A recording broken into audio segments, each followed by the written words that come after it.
salam dan bahagia. Perkenalkan, nama saya Mei Antoyo Wijayanti, CGP Rekognisi Angkatan 10 tahun 2024.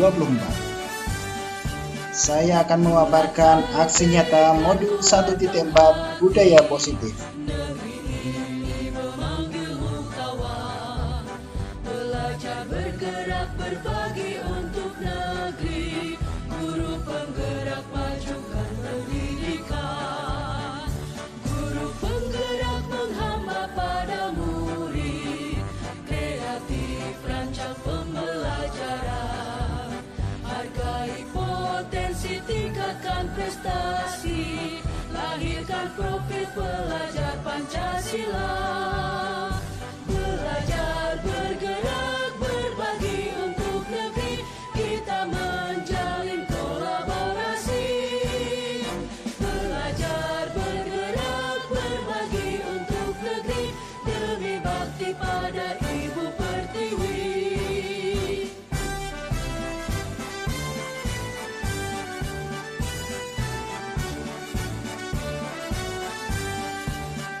Bulatkan tekad, kuatkan hati, negeri ini memanggilmu kawan. Belajar bergerak berbagi untuk negeri, guru penggerak majukan pendidikan, guru penggerak menghamba pada murid, kreatif rancang pembelajaran, hargai potensi, tingkatkan prestasi, lahirkan profil pelajar Pancasila. Belajar bergerak berbagi untuk negeri, kita menjalin kolaborasi. Belajar bergerak berbagi untuk negeri, demi bakti pada Ibu Pertiwi. Belajar bergerak berbagi untuk negeri, kita menjalin kolaborasi. Belajar bergerak berbagi untuk negeri, demi bakti pada Ibu Pertiwi. Demi bakti pada Ibu Pertiwi.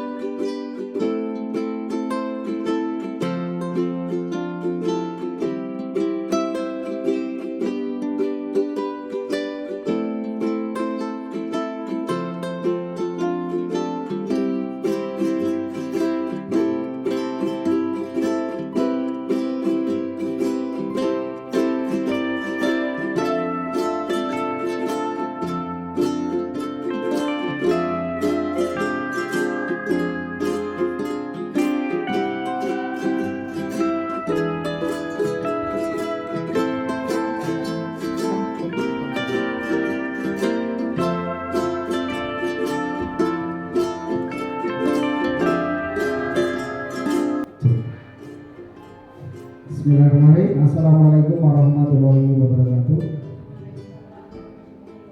Selamat siang Bapak Ibu. Apa kabar? Alhamdulillah semuanya baik. Baik Bapak Ibu yang saya hormati, perkenalkan pada kesempatan ini saya akan mendefinisikan aksi nyata modul 1.4 program guru penggerak angkatan 10 tahun 2024. Bapak Ibu saya hormati, sebelum kita mulai, marilah kita awali dengan berdoa. Semoga dengan berdoa nanti kegiatan kita bisa berjalan lancar, terlaksana dengan penuh kehormatan dan bermanfaat untuk kita semua. Marilah kita awali kegiatan ini dengan berdoa sesuai dengan agama dan percayaan masing-masing. Berdoa kami persilakan. Berdoa cukup.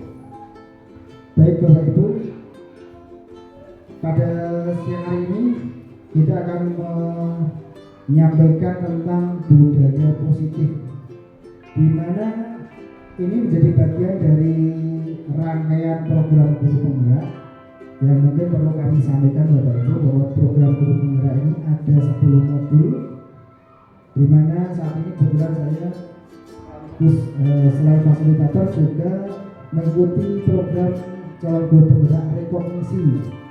Jadi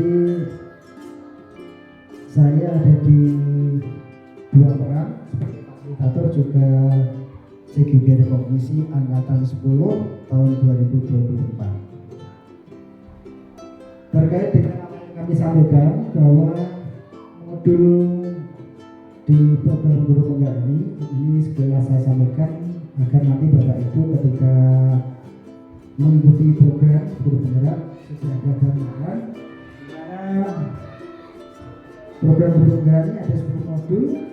Modulnya 3. Yang pertama modul 1 itu terbagi 4, modul 1.1, kemudian 1.2, 1.3 dan 1.4. Selanjutnya untuk modul 2 itu ada 3, 2.1, 2.3, 2.2 dan 2.3. Kemudian untuk modul 3-nya ada 3 modul juga. Jadi ada 3.1, 3.2, 3.3. Jadi keseluruhan modulnya ada 10 modul. Dan alhamdulillah di kesempatan siang hari ini saya sampai di 1.4, kemudian aksi nyata tentang budaya positif. Apa itu budaya positif Bapak Ibu? Nanti kita akan bedah bersama-sama terkait dengan budaya positif. Saya yakin di kelas Bapak Ibu ataupun di sekolah kita ini kita sudah pernah melakukan semuanya tentang budaya positif ini.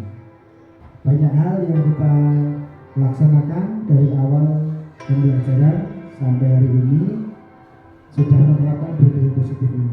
Hanya saja mungkin di kegiatan program guru penggerak ini dengan istilah yang berbeda, sehingga mungkin perlu kita kaji bersama. Apakah itu budaya positif? Kemudian kegiatannya apa saja? Apakah kita sudah pernah melakukannya? Mari kita bedah bersama-sama terkait dengan budaya positif di modul 1.4 program guru penggerak angkatan 10 tahun 2024. Kemudian paradigma disiplin positif dan nilai kebajikan universal. Nilai kebajikan Bapak Ibu ini juga sudah diterapkan di sekolah kita, di mana hal-hal yang baik itu bukan tentang apa yang menjadi keinginan pribadi, tapi bisa kita laksanakan, bisa diterima oleh orang lain, dan itu kepentingannya secara umum bukan secara kepentingan pribadi. Ini yang menjadi tolak ukur ataupun patokan bagi kita semua. Seperti saya sampaikan tadi, kebetulan saya ada di rekognisi angkatan 10, ini juga membicarakan ataupun membahas tentang paradigma disiplin positif dan nilai kebajikan universal. Seperti yang sudah saya sampaikan tadi bahwa nilai kebajikan universal sudah sering kita laksanakan, sudah Bapak Ibu laksanakan di sekolah ini, dan anak-anak sebetulnya sudah pernah. Nah ini bagian dari istilah-istilah baru di program guru penggerak. Kemudian tentang makna disiplin Bapak Ibu. Makna disiplin, di mana ada kemerdekaan istilah ada disiplin yang kuat. Seperti apakah itu? Sungguh disiplin itu bersifat self-disiplin, yaitu tidak sendiri yang mewajibkan kita dengan sekeras-kerasnya, tetapi itu sama saja. Wajiblah permasalahan mendisiplinkan diri kita, dan peraturan demikian pula harus ada di dalam suasana yang berbeda. Ini filosofi dari Ki Hajar Dewantara. Jadi Bapak Ibu bahwa semua kegiatan program guru penggerak ini rohnya dari filosofi Ki Hajar Dewantara yang kebetulan menjadi Bapak pendidikan, dan itu lahir dari kota kita yaitu Yogyakarta. Kemudian disiplin diri berarti mereka bisa bertanggung jawab terhadap apa yang dilakukannya berdasarkan nilai universal. Sekali lagi, ini cuma berdasarkan nilai universal, bukan sesuai kebutuhan ataupun kepentingan kita masing-masing, tapi bisa diterima ataupun digunakan untuk kepentingan kita. Kemudian nilai kebajikan universal Bapak Ibu ada profil B5. ini juga anak tentunya sudah melakukan bersama-sama Bapak Guru, kemudian sekolah juga telah menerapkan diterapkan di sekolah kita. Yang pertama, beriman bertakwa pada Tuhan Yang Maha Esa dan berakhlak mulia. Ini tentunya sudah melakukan, siswa-siswa kita sudah pernah melakukan, di mana di hari anak sudah mengawali kegiatan dibimbing oleh Bapak Ibu, dibimbing oleh Bapak Ibu Guru, diawali dengan doa, kemudian sudah maksudnya di sekolah kita kegiatan duha, jamaah, kemudian karakter semacam ini sudah diterapkan di lingkungan sekolah kita. Kemudian untuk mandiri, anak juga diberikan keleluasaan, kemudian anak-anak dimotivasi untuk melakukan secara mandiri kegiatan-kegiatan maupun tugas yang ada di kegiatan pembelajaran sehari-hari. Kemudian bernalar kritis. Anak-anak kita, khususnya siswa-siswa kita, selalu diberikan keleluasaan, kita motivasi, kita berikan ruang, kita tempat untuk menyalurkan pendapat mereka, kemudian menemukan gagasan yang lebih baik. Dengan hal ini anak-anak nantinya akan mampu untuk mengeluarkan ide dan gagasan yang lebih brilian, lebih kritis, yang nanti akan berdampak bagi kebaikan anak tersebut. Kemudian selanjutnya berkebinekaan global. Anak-anak di sini saling menghargai, di mana perbedaan keberagaman yang ada bukan menjadi sebuah penghalang, namun menjadi suatu tambahan yang nantinya bagi anak itu akan saling muncul, saling menghargai, saling memberikan penghargaan pada sesamanya tanpa membeda-bedakan ataupun membuat karena keberagaman yang dimiliki oleh anak tersebut. Kemudian selanjutnya bergotong-royong dan kreatif.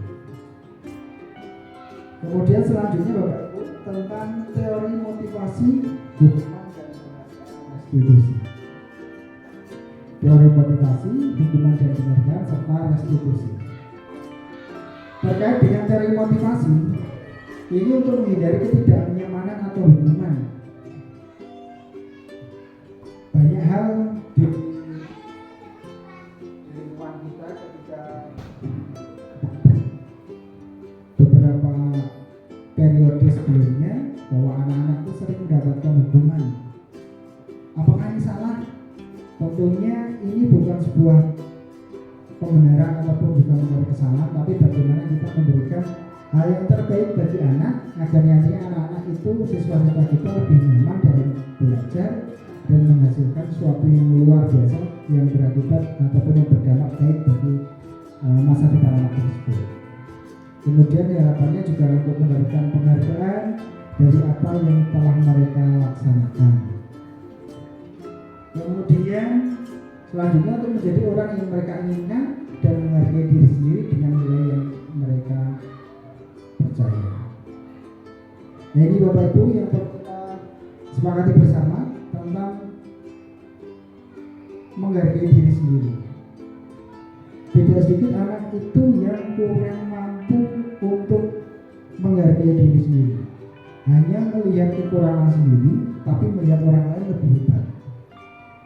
Apalagi kalau ada teman yang berprestasi, kita merasa minder, kita merasa kurang mampu, kurang bisa memberikan hal positif bagi diri kita sendiri.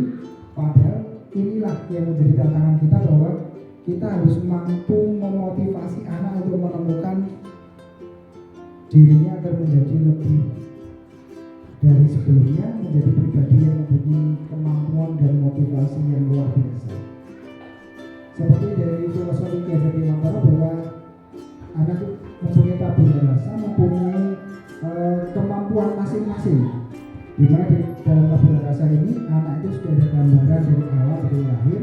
Setiap anak punya kemampuan yang beragam, anak punya potensi yang berbeda, di mana kita tinggal mengembangkan potensi-potensi tersebut.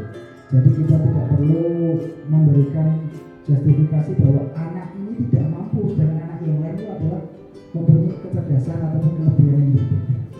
Karena setiap anak, saya yakin setiap anak punya potensi, punya kemampuan yang diberikan oleh Allah Subhanahu wa taala akan anak hebat kita. Kemudian selanjutnya itu menjadi orang yang mereka inginkan. Karena dari awal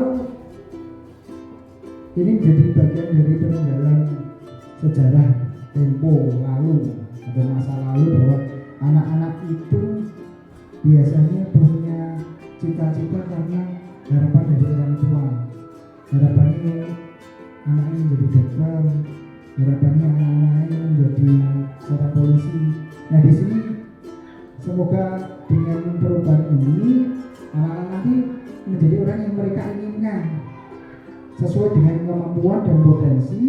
Kemudian juga tidak lepas dari kebajikan universal, di mana apa yang menjadi pilihannya itu nanti akan berdampak baik bagi dia sendiri maupun bagi kepentingan umum, bukan untuk kepentingan pribadi semata yang akan menghasilkan kerugian bagi orang lain, tapi juga sebagai potensi diri untuk mengembangkan potensinya sesuai kepentingannya, tapi juga akan berdampak baik bagi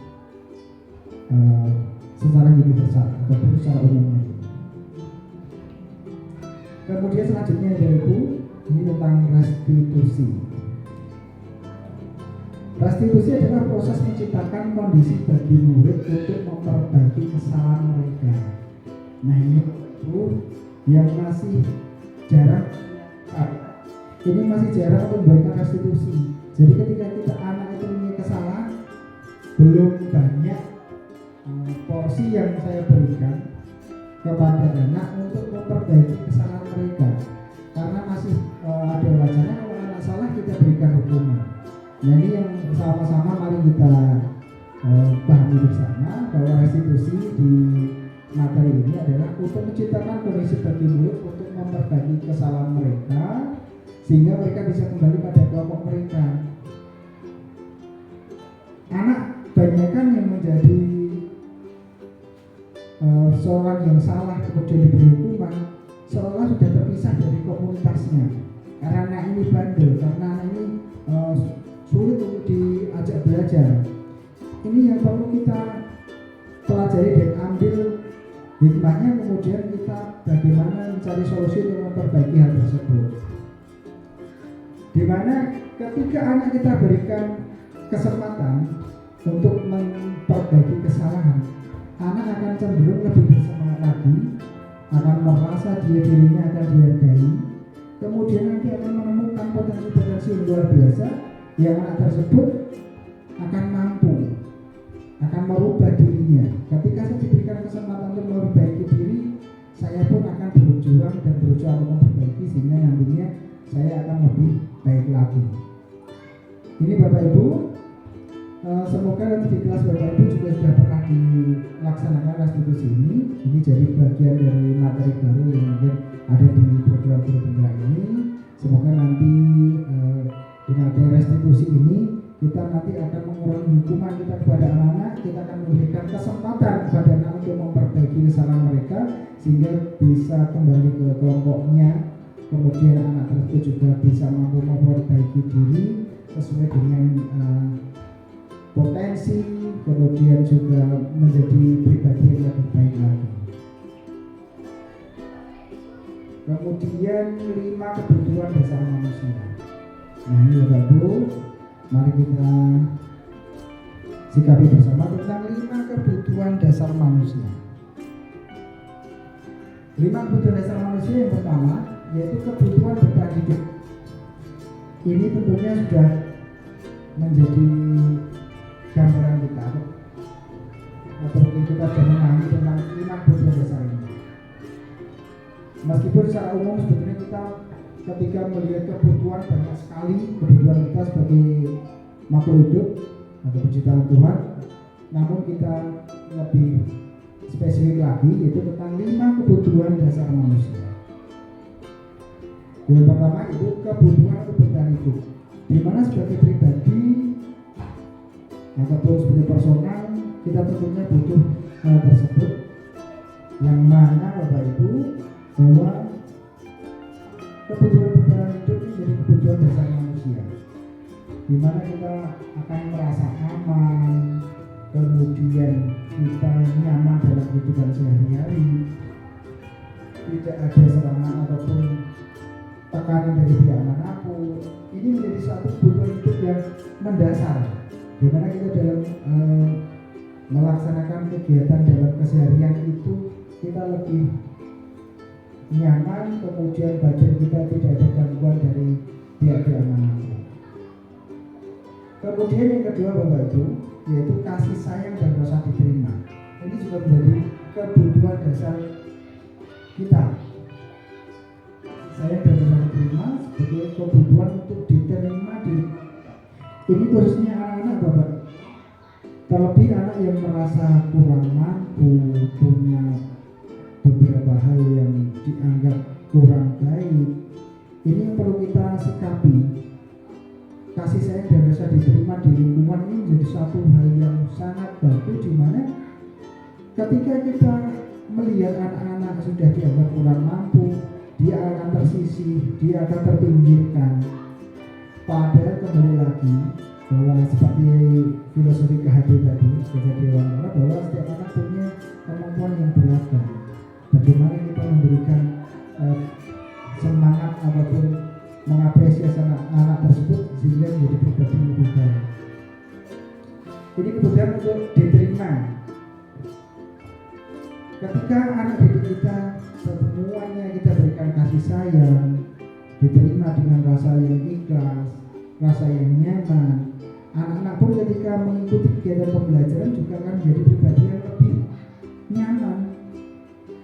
Dia akan merasa aku diterima, aku menjadi pribadi yang tentunya sama dengan yang lain, bahwa aku menjadi pribadi yang sebetulnya juga perlu untuk diberikan apresiasi, perlu diterima, bahwa aku menjadi seseorang yang tentunya sama dengan yang lain. Aku tidak punya kekurangan, aku menjadi sesuatu yang sama seperti anak-anak di sekitar kita. Selanjutnya Bapak Ibu, tentang penguasaan, kebutuhan pengakuan atas kemampuan. Nah ini bukan tentang apresiasi saja kepada anak-anak yang berprestasi, tetapi juga anak-anak yang sebetulnya kurang mampu. Pengakuan yang semacam apa atas kemampuan itu? Pengakuan bagi anak-anak yang berprestasi tentu sering kita laksanakan, bahwa kamu hebat, kamu mendapat hadiah, kamu anak yang luar biasa. Sering kita berikan pengakuan atas kemampuan tersebut. Tetapi kembali lagi kepada anak-anak yang masih belum diterima di sekitarnya. Sebetulnya kalau kita jeli, kita mau menggali, anak-anak itu punya potensi yang beragam, punya potensi masing-masing. Kemudian ketika kita berikan pengakuan atas kemampuan itu, anak-anak yang mungkin dianggap kurang begitu bisa, kurang begitu mampu, nantinya bisa menemukan jati dirinya menjadi pribadi yang lebih baik, kemudian bisa selaras ataupun menemukan potensi sejati dirinya, bahkan bisa lebih baik dari orang-orang ataupun anak-anak yang berprestasi sebelumnya. Kemudian Bapak Ibu, kebebasan ataupun kebutuhan akan kuliah. Di sini kita berikan keleluasaan kepada anak didik kita, kebutuhan akan kuliah minimal nanti tentang keyakinan kelas, tentang seperti apa pilihanmu di sekolah ini. Tentunya tidak lepas dari kebajikan universal tadi. Jadi apapun yang dipilih itu bukan untuk semata-mata kepentingan dan kebutuhan pribadi untuk mencukupi kebutuhan semata tanpa melihat orang lain, tapi secara kebajikan universal bahwa anak tersebut ketika memilih suatu hal positif itu bisa berdampak baik bagi dirinya sendiri maupun bagi orang lain dan sekitarnya. Kemudian kebutuhan dasar pokok yang lain yaitu tentang kesenangan, kebutuhan untuk merasa senang, dihargai senang, diberikan tempat senang, tidak ada tekanan teman. Bahwa ketika kita senang batin kita dalam kegiatan belajar itu, anak pastinya akan bisa lebih nyaman, lebih memaksimalkan potensinya, menemukan jati dirinya.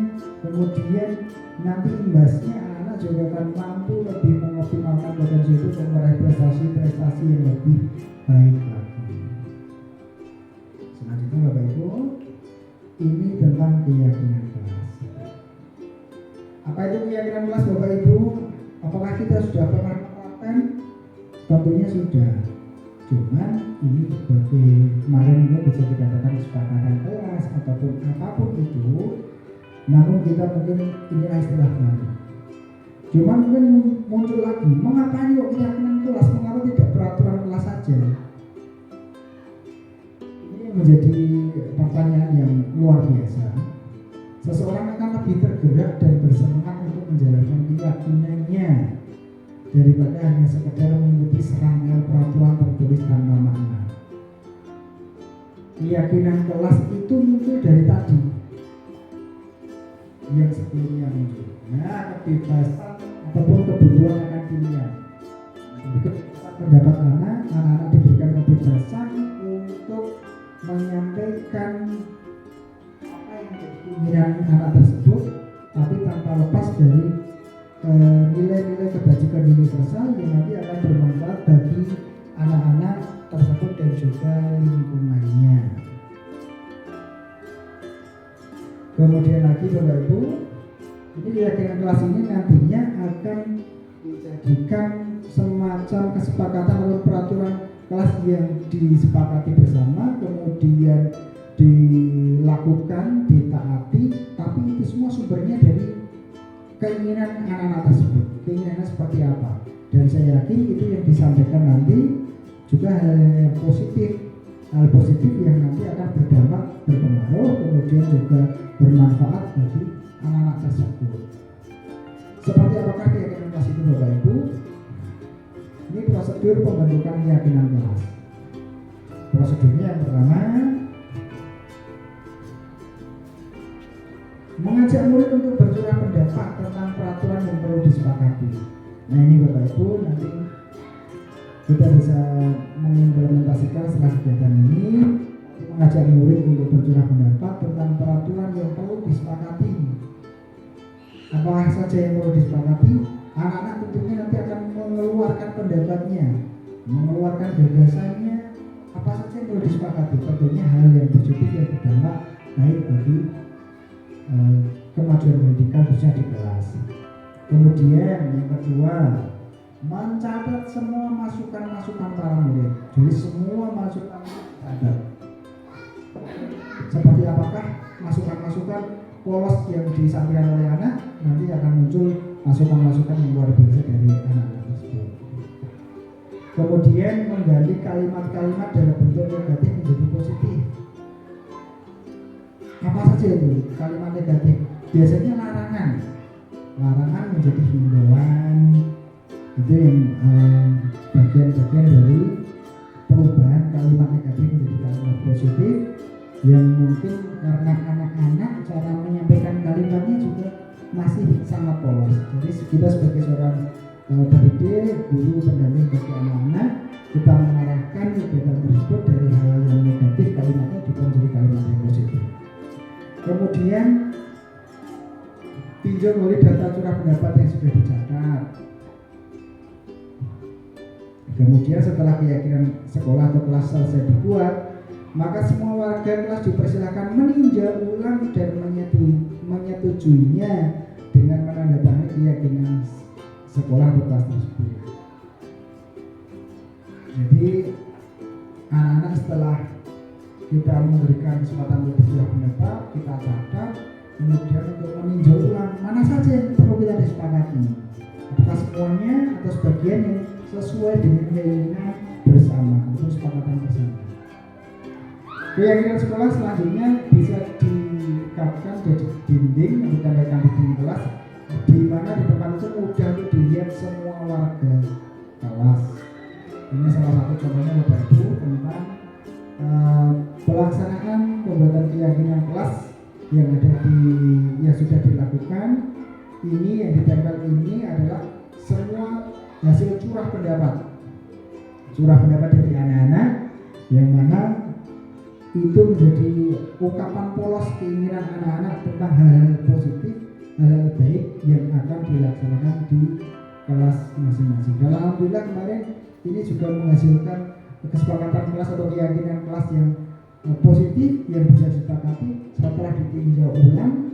Ada beberapa hal yang bisa disepakati bersama, diyakini bersama, kemudian anak-anak menjadikan itu keyakinan kelas yang bisa dilaksanakan menjadi sebuah